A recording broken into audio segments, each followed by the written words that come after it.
Okay, so welcome back. So sa video na to, solve natin tong lab na file path traversal sequences stripped non-recursively. So this lab contains a path traversal vulnerability in the display of product images. So the application strips path traversal sequences from the user supplied file name before using it. So to solve the lab, retrieve the contents of its passwd. So, unlike yung other labs na sinolve natin, itong specific na lab na to, tinatanggal niya daw yung path traversal sequences. So, tinatanggal niya yung dot slash, 'di ba? So, let's try and access the lab and tingnan natin kung anong behavior. So, right-click an image, open the image in a new tab, and let's see the file name.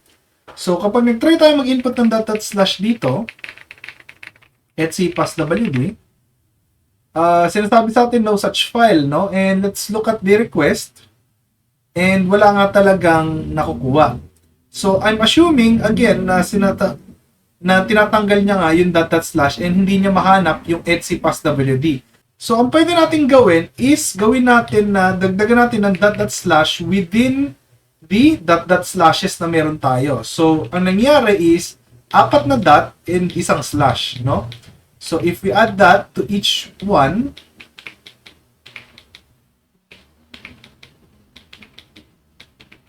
and we hit enter, ayan. So, nakuha na natin yung icon natin, and if we view the request in burp, na kuha na natin yung contents ng etc passwd. So, let's send this to repeater para ma-explain ko na mas mabuti. So, okay, tinatanggal niya yung dot slash. So, tinanggal niya yung dot slash na to, may natira pa rin na dot slash.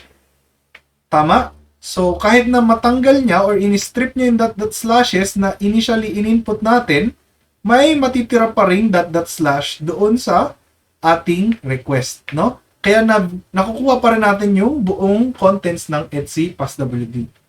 And pag binisit natin yung lab, we have already solved the lab. Okay?